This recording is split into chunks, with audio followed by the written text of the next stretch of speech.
जय श्री कृष्णा। राधे राधे भक्तों, कान्हा की भक्ति चैनल में आप सबका स्वागत है। भक्तों, आज मैं आप सबको एक नालायक बेटे की कहानी सुनाती हूँ। तो चलिए भक्तों, सुनाते हैं आज की कहानी। एक माधवदास जी थे। उन्होंने अपने बेटे को फ़ोन किया, बेटा हमारा एक्सीडेंट हो गया है, मुझे ज़्यादा चोट नहीं आई है, पर तेरी माँ की हालत गंभीर है, कुछ पैसों की ज़रूरत है और तेरी माँ को खून चढ़ाना है। 62 साल के माधव जी ने अपने बड़े बेटे को फ़ोन पर कहा। बेटे ने कहा, पापा मैं बहुत व्यस्त हूँ आजकल, मेरा आना भी नहीं हो सकेगा। मुझे विदेश में नौकरी का पैकेज मिला है तो उसी की तैयारी कर रहा हूँ। आपका भी तो यही सपना था ना, इसलिए हाथ भी तंग चल रहा है। पैसे की व्यवस्था कर लीजिए, मैं बाद में दे दूँगा। उनके बड़े बेटे इंजीनियर ने जवाब दिया। उन्होंने दूसरे बेटे डॉक्टर को फ़ोन किया तो उसने भी आने से मना कर दिया। उसे अपने ससुराल में शादी में जाना था।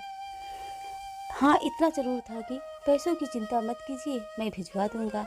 यह बात अलग है कि उसने कभी पैसे नहीं भिजवाए।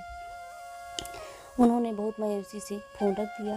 तो अब उस नालायक को फ़ोन करके क्या फ़ायदा, जब ये दो लायक बेटे कुछ नहीं कर सके तो नालायक क्या कर लेगा। उन्होंने सोचा और बोझिल कदमों से अस्पताल में पत्नी के पास पहुँचे और कुर्सी पर ढेर हो गए पुरानी बातें याद करने लगे। माधवराय जी स्कूल में शिक्षक थे। उनके 3 बेटे और एक बेटी थी। बड़ा इंजीनियर, मझला डॉक्टर था। दोनों की शादी बड़े घराने में हुई थी।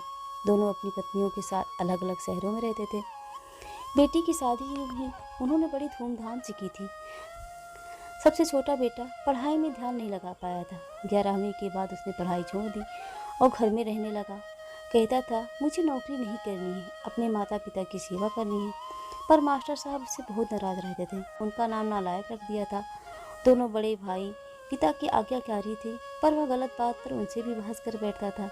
इसलिए माधव जी उसे पसंद नहीं करते थे।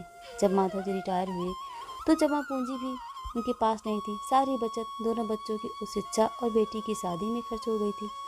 शहर में एक घर, थोड़ी ज़मीन और गांव में थोड़ी सी ज़मीन थी। घर का खर्च उनकी पेंशन से चल रहा था। माधव जी को जब लगा कि छोटा बेटा सुधरने का नाम नहीं ले रहा तो उन्होंने बंटवारा कर दिया और उसके हिस्से की ज़मीन उसे देकर उसे गांव में ही रहने को भेज दिया। हालांकि वह जाना नहीं चाहता था, पर पिता की जिद के आगे झुक गया और गांव में ही झोपड़ी बनाकर रहने लगा। माधव जी सबसे अपने दोनों होनहार लायक बेटों की बड़ाई किया करते थे।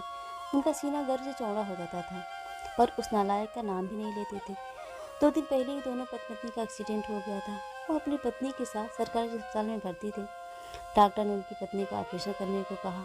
पापा पापा सुनकर निद्रा टूटी तो देखा कि सामने वही नालायक खड़ा था। उन्होंने गुस्से में मुंह फेर लिया, पर उसने पापा के पैर छुए और रोते हुए बोला, पापा आपने इस नालायक को नहीं बताया, पर मैंने भी आप लोगों पर जासूस छोड़ रखे थे।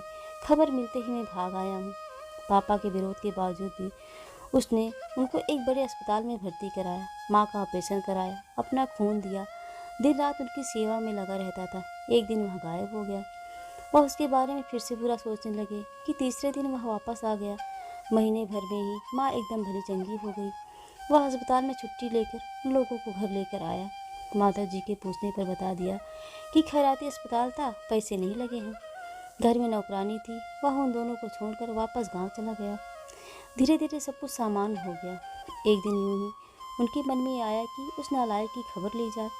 दोनों जब गांव के खेत पर पहुंचे तो झोपड़ी में ताला लगा देख चौंके।